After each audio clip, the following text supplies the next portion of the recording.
Bawat isang madagdag na kaalaman ay parang susi. Mas marami kang nabubuksang pintuan ng kaliwanagan. Each nugget of information is a building block of knowledge, of new knowledge, even of skills, of wisdom that leads to enlightenment. So the mind should not be trapped in and limited to the first idea. What do we mean? Una-unahan ang mga ideya na magtira sa ating isip. Kung may mga nag-aaway, una-unahan silang makarating sa atin para yung kanilang balita ang mauna sa atin, at kadalasan kasi ang tao tamad na mag-isip. Pag may nauna na, ayaw na niya makinig doon sa kabaligtaran o doon sa kabilang panig. Kaya kadalasan yung nauna nagsumbong doon ka nakampi. Yung nauna mong nalaman, yun ang yayakapin mo forever, ayaw mo nang makinig sa iba. Pero kung ang utak ay palalaguin natin, dapat handa ka na ipa-challenge yung idea na nakatrono, nakaupo sa iyong utak, kung may bagong dapat umupo doon. Yan, mapagkakakilanlan ng mga taong umuunlad ang isip at buhay, yung handa na isuko ang mga dati nilang iniisip kung sila ay makakita ng mas superior na kaisipan. Romans 12:2, do not conform to the pattern of this world, but be transformed by the renewing of your mind. Then you will be able to test and approve what God's will is, His good, pleasing, and perfect will. Huwag daw makiayon lang sa takbo ng sanlibutan, kundi baguhin ang sarili sa pamamagitan ng pagbabago ng paraan ng pag-iisip. So do not habitually conform to ungodly ideas. If godly and new ideas present themselves, do not habitually conform to old ideas. Old don't always mean better. Do not always conform to what is conservative. Bihira na nakabubuti yung conservative thought. Ano ba ibig sabihin ng conservative? Eh di yung word na nagko-conserve, nagpe-preserve. So kung ano yung pumasok na ideya sa iyong utak, yun ang i-conserve mo, ipe-preserve mo, hindi mo na hahayaang hamunin ng mga bagong ideya, hindi mo na isusuko sa mga mas magagandang bagong ideya, so conserve ka ng conserve. Kahit sa conservation of cultural heritage, nagko-conserve tayo ng mangilang-ilang bahay kubo, mangilang-ilang bahay na bato, mangilang-ilang pieces of architecture, pero hindi mo pwede i-conserve ang isang buong bansa sa arkitektura niya 300 years ago dahil hindi na yan kailangan. You conserve only for reference, you conserve for appreciation of what was before, but you keep changing the present, so you move forward to the future. Siyempre, may mga romantic sa bawat bayan, gusto mo i-preserve lahat ng lumang bahay, hindi naman pwede kasi kailangan tayo mag-accommodate ng mga high-rise, kailangan tayo mag-accommodate ng mga bagong itsura ng mga building na nagko-conserve ng energy, useful ang bawat space, but you conserve a few samples of those houses, of those buildings, para meron tayong reference sa nakaraan at meron tayong na-appreciate. Ganon din sa pag-iisip. It is not always good to be conservative. So keep changing your religious mind. Ang laki, ang lawak ng Diyos. Yung natutunan mo nung bata ka sa Sunday school, kailangan magbago ng magbago yon dahil umuunlad ang iyong isip. Yung natutunan mo na reading, interpretation of Scripture, kailangan patuloy yun na nahahasa, lumalawak, tumataas, dahil ang alam mo naman 10 years ago, dapat more than that ang alam mo ngayon.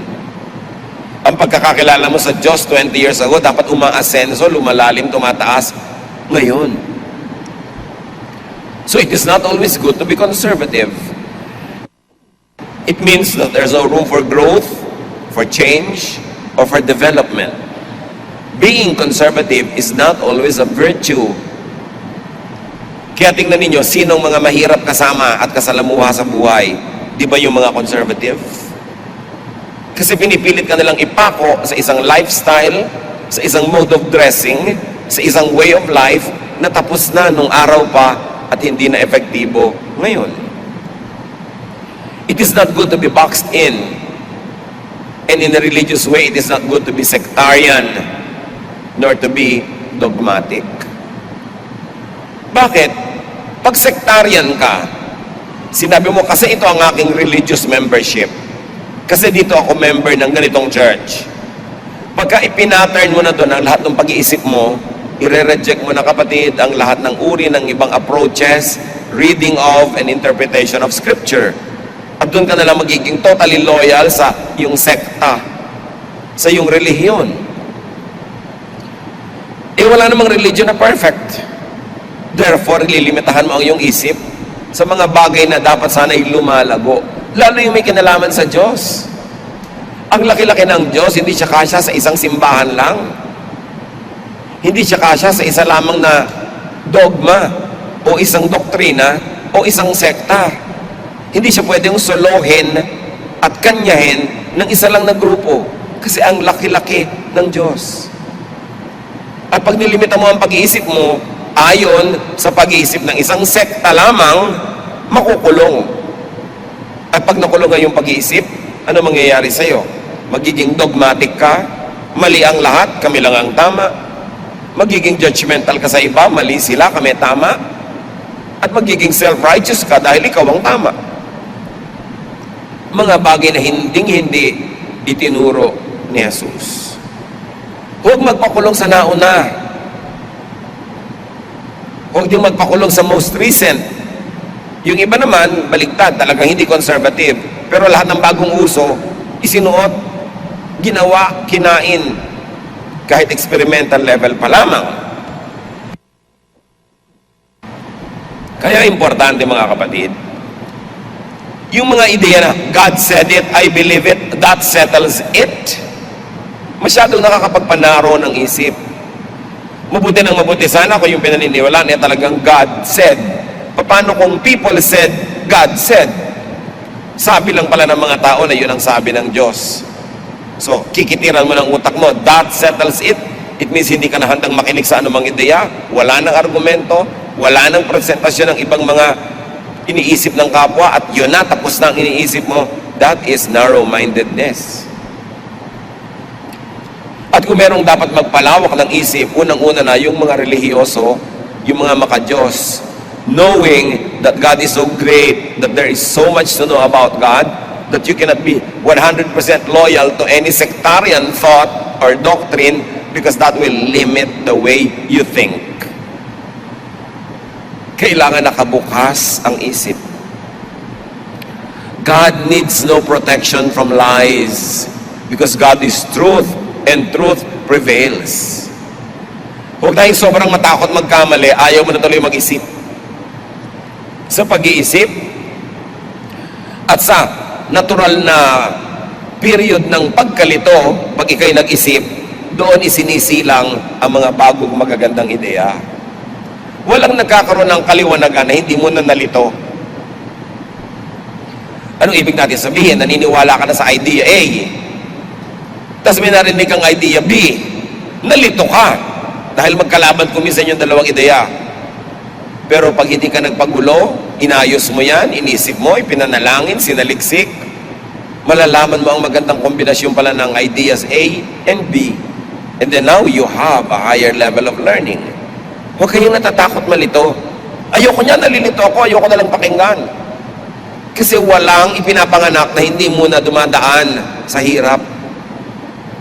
At walang nanganganak na hindi muna nasasaktan. Kaya ganun din ang pagsilang ng mga bagong magagandang ideya. Meron kuminsang conflict. But that is a very healthy conflict. Not only your religious mind, keep changing also your practical mind. Ang lawak-lawak ng karunungan. Pag sinabi mo na ganito basta ako mag-adobo, period, ayaw mo na makinig sa ibang uri ng adobo, kinulong mo na ang iyong isip. Ganito talaga ako magtimpla ng ganito, ganito talaga ako gumising, ganito ang lifestyle ko. Pati practical mind natin, dapat handa tayong ipasuri sa ideya ng iba, sa mga napapatunayang mabisa ng ibang tao. Philippians 4:8, don't ever stop thinking about what is truly worthwhile and worthy of praise. Huwag titigil na mag-isip. Mahalaga yun. And think of positive thoughts. Keep changing your mind to positive thoughts. Ephesians 4:23, be made new in the attitude of your minds. Pag sinuri natin mga kapatid ang Biblia, lalo ang New Testament, ang dami-daming katuruan tungkol sa pagbabago ng isip. Bakit? Kasi maging yung New Testament, hindi nyo maintindihan na new nga. Sinasabi ng Panginoong Yesus, ang bagong alak hindi pwede ilagay sa lumang sisidlan. Sasabog, masisira yung lalagyan. Dapat bagong alak, bagong sisidlan. Ang daming bagong ideyang dinala ni Jesus. Attitude tungkol sa law, attitude tungkol sa Old Testament, attitude tungkol sa relihiyosong mga leaders. Ang dami niyang bagong ideya na dinala. At sinasabi niya, kung hindi niyo babaguhin ang korte ng utak niyo, hindi magkakasya itong mga bagong ideya. Magkakagulo. Keep changing your mind. Jesus was never conservative. Ang dami nga niyang mga binangga ng mga conservative thoughts na nagkukulong sa mga tao at nagpapahirap sa kanila. Kaya galit sa kanya yung conservative establishment. Pagbabago ng isip ang kanyang katuruan, Ephesians 4:23, let the Spirit change your way of thinking. Magtataka ka sa mga tao, bakit tayo tapon ng basura sa ilog? Ba't hindi natin baguhin ang pag-iisip tungkol sa ilog? Nung araw kasi may old concept tayo na lahat ng hindi kailangan itapon sa ilog. Kaya pag may bangkay, itapon sa ilog. Ipaanod sa ilog. Sa dami ng taong nagtatapon ng basura, parado na yung ilog. Wala nang ilog. Change the way you think about the river and you will change the way you behave and you will take care of our rivers. Ang dami-dami mga river, wala nang isda, hindi na mapaliguan ng mga tao kasi lahat ng kulungan ng baboy, yung mga dumi ng kulungan, doon nagpupunta sa ilog. Again, it's a way of thinking. Bakit mo ilalagay ang mga dumi ng kulungan ng baboy sa ilog? Ano mangyayari sa ilog? Pagka maraming mga kababayan tayo nagkikita-kita, nagtatagpo-tagpo, tingnan nyo ang iiwang tambak-tambak na basura. Dito lang, sa bulwagan ng Panginoon, tingnan nyo mga ilalim ng silya ng mga tao pagkatapos ng worship. Sari-saring kalat ang iniiwan. Mga pinagkainan, mga balutan, mga pinag-inuman. Ano tingin niya sa sahig ng bulwagan ng Panginoon? Basurahan? It's the way we think. Kailangan palitan natin ang attitude tungkol sa basura na mas matanggal ko sa sarili ko, maitapong ko, okay na ako. It has to be disposed of properly. Mahirap pa sa mga tao magdala ng mga mumunting mga plastic bags, kung may mga kalat-kalat silang nalilikha, balutan ng mga candy, etc., etc., doon nila ilagay. At pagdaan nila sa isang matinong basurahan, doon nila ilagay, hindi kung saan-saan bitawan. It's the way we think. Pag tinitingnan natin ang mga problema ng ating lipunan, ang mga bus, kahit saan na lang nagbababa at nagsasakay, kasi ang gusto lang niya, siya ang makakuha ng pasahero, it's the way the drivers think. But also because it's the way the operators think. Why? Kasi porsyentohan ng mga driver ng bus. So gusto nila magsakay na magsakay kahit punong-puno na. Magmadali para makarating agad doon sa dulo at makapagsakay uli para dumami ang porsyento nila. Sasabihin naman ng iba, bakit hindi natin lang bigyan ng fixed salary ang mga driver para hindi sila ganon? Pag binigyan mo naman ng fixed salary, hindi na magdadrive. Ang bagal-bagal na kahit walang pasahero, okay na sa kanila kasi fixed naman yung salary. So sinong may problema? Yung operator, yung pasahero na kahit saan gustong bumaba at sumakay, bababa at sasakay, yung driver, sino? Lahat, ang buong lipunan. So sino nagdurusa? Tayong lahat. Nakita nyo lang kaguluhan ng mga public cemetery natin? Wala ka ng lakaran? Nung nakatalikod ka, biglang merong naglagay ng nicho dito sa daan, may lumampas, merong nakatagilid, may nakatiwarek, patong-patong, ang gulo-gulo ng lipunan natin. We should change the way we think. Sobrang makasarili ang mga tao, hindi iniisip ang ikakabuti ng komunidad at lahat naman tayo nagdurusa. Kaya si Jesus mismo ang itinuro niya sa mga tao, baguhin nyo ang inyong pag-iisip. Hindi pag wala kang pera, ang iniisip mo, kanino kaya makautang? Again, it's a kind of thinking. But hindi mo iniisip, paano kaya ako kikita? Hindi yung paano kaya ako manghihingi. Pag-iisip, mahalaga. So let the Spirit change your way of thinking so you'd become more and more godly. Newness, renewal comes with new and renewed thinking. At sabi sa 1 Peter 1:13, be alert and think straight. Kailangan mapagbantay. Kasi laging merong gustong umakay sa ating isip at dalhin sa direksyon na gusto nilang puntahan natin. Piliin ang pinapakinggan. Huwag makinig lagi sa mga sulsol, sa mga emosyonal na mga lapit sa atin ng mga tao dahil lumalabo ang ating pag-iisip. Kung paano ka mag-isip, yan ang magiging buhay mo. Nakikita nyo, may magkakapatid, pare-pareho ng buhay nung maliliit. Pag nagtandaan, nagkakaiba-iba ng buhay kasi iba-iba mag-isip. Merong tamad mag-isip. O ang iniisip, puro katamaran, puro humingi, puro umasa sa iba, habang buhay ka nun. Meron naman ang iniisip kung paano lilikha ng kayamanan, paano magtatrabaho, umaasenso sa buhay. Kung paano ka mag-isip, doon ang magiging punta ng iyong buhay. Kaya kailangan malaya ang tao na mag-isip ng tama. John 8:32, you will know the truth, and the truth will set you free. Free from hell, free from ignorance, free from difficulties and hardships that are not necessary in life, free from the imprisonment of the mind. Knowledge sets free. Bakit ginagamit yung word na freedom? Kasi alam na alam ng Bible writers na ang utak ng mga tao nakakulong. Kaya sinasabi, truth sets free. Sino bang pinapalaya? Di ba yung nakakulong? Kasi alam ni Jesus ang tao nakakulong sa kamalian. Nakakulong sa maling paraan ng pag-iisip. Kaya gusto niyang palayain ang mga tao mula dito. Nakikita ninyo, may mga bansa na biglang lumalaya. Ang dami-daming bansa sa Africa. Dati, colonized sila ng mga Western monarchies. Nung nagrevolusyon sila at lumaya, ano nangyari? Ang dami-daming banana republic. May isang republika ngayon, may coup next week, bagong republika, nakakalimang republika na sila sa loob na isang buwan. Ubusan sila ng ubusan, patayan sila ng patayan. Mainam pa nung iba ang mga masters nila na foreigner na namamahalang mabuti. Kasi iba ang takbo ng mentalidad. Tayo nung araw na pinamamahalaan ng mga Amerikano na gustong-gusto nating lumaya, ang sabi ni Manuel Quezon, mas gusto daw niya a Philippines run like hell by Filipinos rather than a Philippines run like heaven by Americans. So ano nangyari? Ayan, run like hell. Bakit naman kasi kailangan sabihin pang kailangan na run like hell? Hindi pa pwedeng a Philippines run like heaven by Filipinos. Siyempre, mga leaders, may mga prophetic powers sa mga sinasabi nila, nagkakatotoo para sa buong bansa. Ang dami-dami nagkagulo-gulo dahil nung tayo na ngayon ang nag-rule sa ating mga sarili kasi nagkaroon tayo ng kalayaan politically pero hindi malaya ang mga utak natin from our old mindsets. Bakit na-preserve yung mga gubad doon sa Subic? Dahil lang, pinailalagaan ng mga Amerikano nung araw. Lahat ng gubat sa paligid doon, under the Philippine government, nakalbo. O ngayon, nauunti-unti nang nakakalbo under our own government.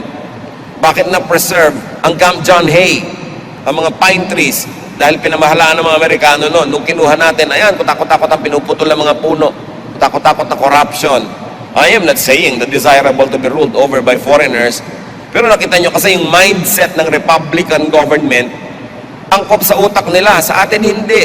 Sa atin ang demokrasya nagiging mob rule. Yung marami nakakapangyari. Paano kung ang marami ay mangmang?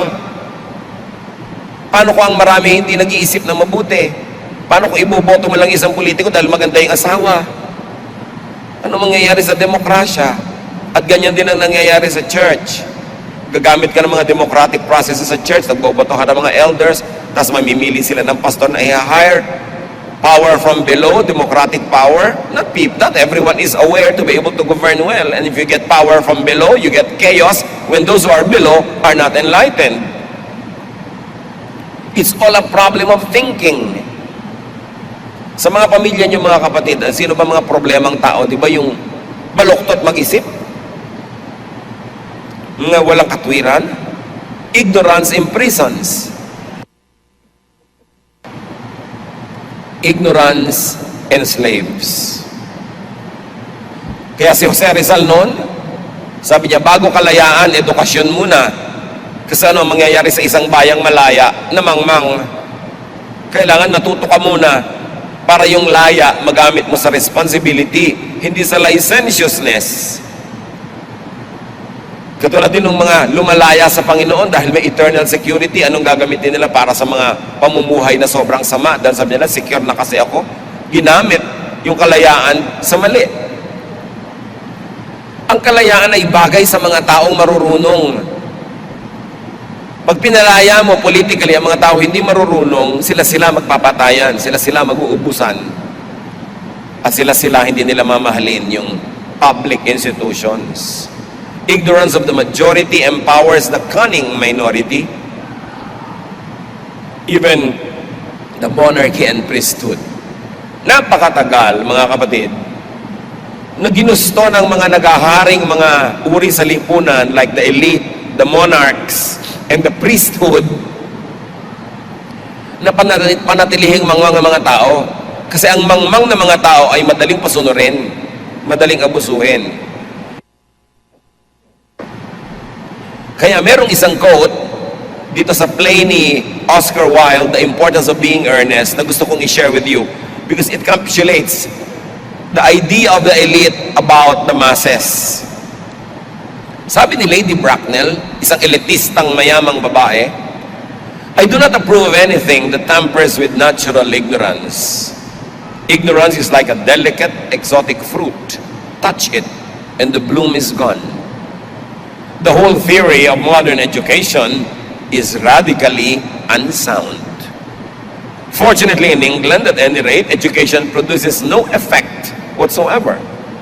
If it did, it would prove to be a serious threat to the upper classes and probably lead to acts of violence in Grosvenor Square. Itong si Oscar Wilde, nakulong ito dahil sa kanyang mga pitik, no, at mga pilantik niya against the aristocracy at sa kanyang lifestyle that was not in conformity with the times of his life.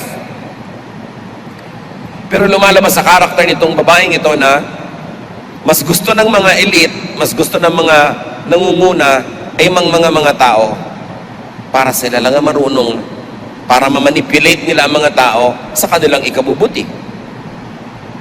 Kahit sa religion, ganun mga kapatid. Gusto ng maraming mga preachers, teachers, mga leaders, mangmang ang mga tao. Para kung ano na lang ang sabihin nila sa pulpito, yun na ang katuruan. Para kung anong ituro nila sa kanilang mga classes, yun na.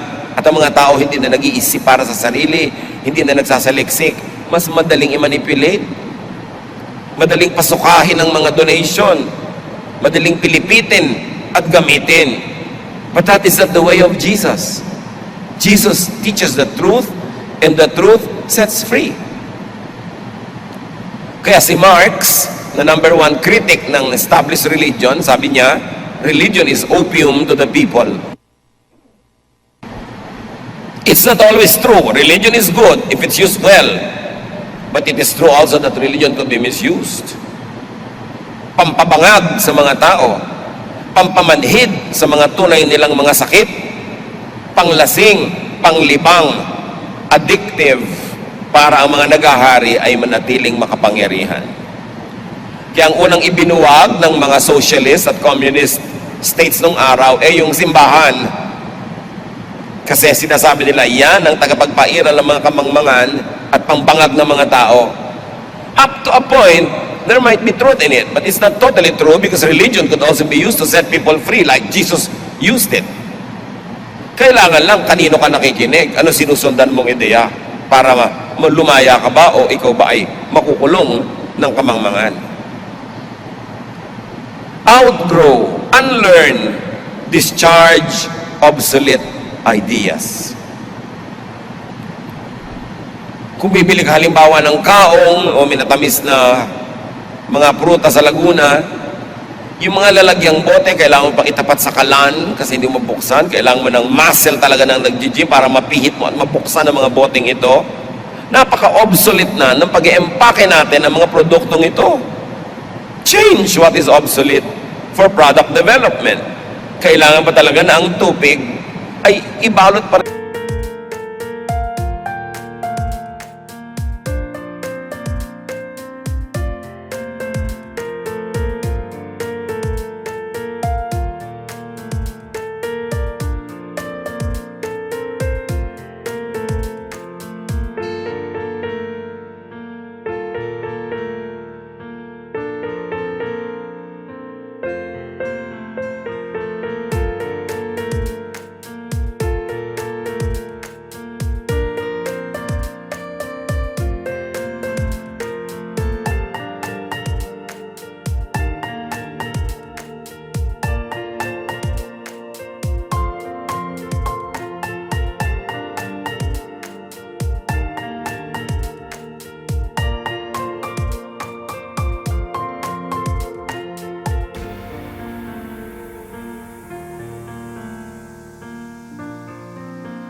Ways.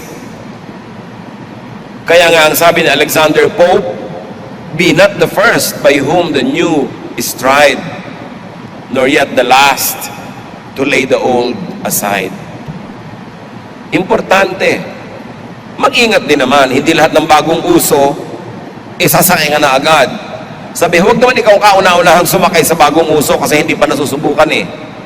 Pero huwag naman ikaw kahuli-hulihang magbitaw sa mga luma. Kahit sa church life, ang daming uso. Uso ang ganitong paraan ng pagtuturo, uso yung ganitong administration, uso yung ganitong paraan ng pagkanta. Ang daming mga tao litong-lito na dahil tuwing umaten yung kanilang leaders sa isang seminar, lalo abroad. Pag uwi, may bago na namang uso. Nagkakagulo-gulo yung mga tao, nagkakandalito-lito. Don't be the first by whom the new is tried, nor yet the last to lay the old aside. Sabi ni Alexander Pope. May wisdom, obserbahan mo muna yung bago. Pero pag nakita mong effective, doon ka nalang unti-unting maki-uso doon. Huwag ikaw yung nauuna, hindi mo pa nasusubukan eh. Dahil yung mga disadvantages sa iyo mapupunta. But always be free to grow. Colossians 3:1-2. You have been raised to life with Christ. Now set your heart on what is in heaven, where Christ is and rules at God's right side. Think about what is up there, not about what is here on earth. Pinabangon na daw tayo at itinaas kasama ni Jesus, so ang utak natin dapat nasa taas, wala sa baba. Hindi laging geographical yung sinasabing langit na nandun sa malayo. This verse could be read as, think like Christ, put your mind in the heavens. Palaguin ng utak, palakihin, pataasin ang pag-iisip para maabot mo ang mga makalangit at matataas na bagay. Heaven could also mean a mindset, a level of thinking and awareness. 2 Corinthians 3:18, the Lord's Spirit makes us more and more like our glorious Lord when we get to think like the Lord. Goal ng mga Kristiyano, maging Christ-like. How will you be like Christ? Only when you think like Jesus. Not by doing what Jesus did. Nagpapapako ka sa krus, kung ano-anong gagawin mo, kinokopya mo yung ginawa niya. No. Think like Jesus thought. And you will be like Him. Ang pinakakamukha mo naman eh, yung taong kamukha mo mag-isip. Yun ang pinakakasundo mo at yun ang pinakaswak sa iyong sariling mga values. So mga kapatid, keep examining your thoughts. Hindi ko mo luma, hindi ko mo matagal na, at hindi ko mo tama noon, laging yun ang pinakamahusay kahit ngayon. Proverbs 14:12, there is a way that appears to be right, but in the end, it leads to death. So dapat, suriin talaga, pakaingatan. Proverbs 24:7, wisdom is too much for fools. Their advice is no good. So huwag makikinig sa mga mali-mali, baluktot, magpayo. How else do we change our mind? We change our mind to improve your mentality and character. You don't change your mind para manalo ka sa mga argumento, para manalo ka sa mga pagtatalo, para ikaw pinakamagaling. No, you change your mind to improve your mentality and your character. To be more godly. To be more like God. 1 Corinthians 15:33, don't fool yourselves. Bad friends will destroy you. So talagang iniingatan ko sinong kausap. Madalas nagagalit lang tayo kasi depende kung sino huli nating nakausap. So iniingatan natin yan. Change your mind to improve your life, your surroundings, your world. Lalo tayo mga Pilipino, ang dami nating dapat baguhin sa ating bansa. Ang daming dapat baguhin sa paraan.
Ng pamumuhay natin. Magsimula sa pagbabago ng isip. Kailangan natin ng social discipline, responsibility, magkaroon tayo ng dignity. Igalang naman tayo ng mga ibang tao sa ibang bansa. Hindi pag nakikita tayong nag-uuna-unahan sa bus, nag-aagaw-agawan sa jeep, pumaparada kahit saan, kalat ng kalat, napipintasan tayo at nalalait at bumababa ang pagtingin sa atin.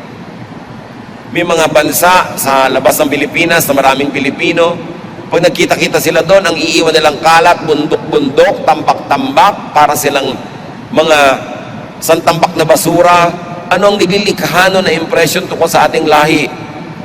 At dahil sa mga impression na yan, anong nalilikhan niya ng mga salary ranges para sa ating mga kababayan? Anong mga posisyon ang binibigay nila kung mababa ang pagtingin nila sa atin? Paano naman tayo igagalang kung magkikita-kita tayo, ang iiwan natin, bundok-bundok na basura, simpleng basura, hindi natin maayos. Maayos pa ba natin ang bansa? Change the way you think. Improve the way you understand and get understood by your world. Keep changing your mind for the better. Change from glory to glory. And very importantly, mga kapatid, change your mind to understand people. Think about this. Kung lagi kayong naiinis sa asawa nyo, hindi naman siya nagbabago, it's time to change your mind about your spouse. Change the way you think about her or him. Naiinis kayo sa nanay nyo, naiinis kayo sa anak nyo, naiinis kayo sa biyanan nyo, hindi naman siya nagbabago, ba't din na lang yung pag-iisip nyo, baguhin nyo, unawain nyo siya. Mas bigyan nyo ng lugar para maunawa nyo.